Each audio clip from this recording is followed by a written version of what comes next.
ಹಿಂದೆಂದಿಗಿಂತಲೂ ಈ ಬಾರಿಯ ಬಿಗ್ ಬಾಸ್ ಸೀಸನ್ 12 ವಿಪರೀತ ಕುತೂಹಲವನ್ನು ಕೆರಳಿಸಿತ್ತು ಆರಂಭದಿಂದಲೂ ಕೂಡ. ಅದಕ್ಕೆ ಪ್ರಮುಖ ಕಾರಣ ಗಿಲ್ಲಿ ಎಂಬ ನಟ. ಯಾಕೆ ಅಂತಂದರೆ ಡೇ ಒನ್ನಿಂದ ನಿನ್ನೆ ತನಕನೂ ಕೂಡ ನಿರಂತರವಾಗಿ ಪ್ರೇಕ್ಷಕರನ್ನ ನಗೆಗಡಲಿನಲ್ಲಿ ತೇಲಿಸಿದ, ಮನರಂಜನೆಯನ್ನು ನೀಡಿದಂತಹ ವ್ಯಕ್ತಿಗೆ ಅರ್ಹವಾಗಿ ಗೆಲುವು ಒಲಿದು ಬಂದಿದೆ. ಹಾಗಾಗಿ ದೊಡ್ಡ ಮನೆ ಆಟದಲ್ಲಿ ಗೆದ್ದು ಬೀಗಿದ್ದಾನೆ ಹಳ್ಳಿ ಹೈದ ಗಿಲ್ಲಿ ನಟ. ನಿರೀಕ್ಷೆ ಇತ್ತು ಎಲ್ಲರಲ್ಲೂ ಕೂಡ. ನಿನ್ನೆ ಕೂಡ 90% ಯಾರನ್ನು ಕೇಳಿದ್ರು ಕೂಡ ಗಿಲ್ಲಿ ಗೆದ್ದೇ ಗೆಲ್ತಾನೆ ಅಂತ ಹೇಳ್ತಾ ಇದ್ರು. ನಿರೀಕ್ಷೆಯಂತೆಯೇ ಆಗಿದೆ. ಎಕ್ಸ್ಪೆಕ್ಟೆಡ್ ದಿ ಅನ್ಎಕ್ಸ್ಪೆಕ್ಟೆಡ್ ಅಂತ ಹೇಳ್ತಾ ಇದ್ರು, ಬಟ್ ಈ ಸರ್ತಿ ಎಕ್ಸ್ಪೆಕ್ಟೆಡ್ಡೇ ಆಗಿದೆ. ಬಿಗ್ ಬಾಸ್ ಕಿರೀಟವನ್ನು ಎತ್ತಿ ಹಿಡಿದಿದ್ದಾನೆ ನಗುವಿನ ಸರದಾರ.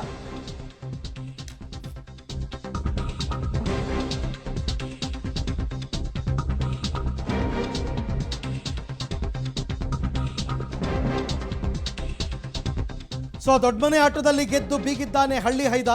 ಬಿಗ್ ಬಾಸ್ ಕಿರೀಟ ಎತ್ತಿ ಹಿಡಿದ ನಗುವಿನ ಸರದಾರ ಗಿಲ್ಲಿ ನಟನಿಗೆ ಬಿಗ್ ಬಾಸ್ ಸೀಸನ್ 12ರ ಟ್ರೋಫಿ. ಕನ್ನಡ ಬಿಗ್ ಬಾಸ್ ಇತಿಹಾಸದಲ್ಲೇ ದಾಖಲೆಯನ್ನು ಬರೆದಿದ್ದಾನೆ ಗಿಲ್ಲಿ. ಯಾಕೆಂದರೆ ಆತನಿಗೆ ಬಿದ್ದಂತಹ ವೋಟ್ ಯಾವುದೇ ಒಂದು ಪಾರ್ಲಿಮೆಂಟ್ ಎಲೆಕ್ಷನ್ಗೂ ಕಡಿಮೆ ಏನು ನಡೆದಿರಲಿಲ್ಲ. ಇದು 48 ಕೋಟಿಗೂ ಅಧಿಕ ವೋಟನ್ನು ಪಡೆದು ಗಿಲ್ಲಿ ನಟ ರೆಕಾರ್ಡನ್ನು ಬರೆದಿರ್ತಕ್ಕಂಥದ್ದು. ಈ ಮುಖಾಂತರ 1/2 ಕೋಟಿ 50 ಲಕ್ಷ ರೂಪಾಯಿ ಒಡೆಯನಾಗಿದ್ದಾನೆ ಗಿಲ್ಲಿ. 50 ಲಕ್ಷನೇ ಅಲ್ಲ, ಇನ್ನೂ ಜಾಸ್ತಿ ಬಂದಿದೆ. ಒಂದು ಕಾರ್ ಬಂದಿದೆ.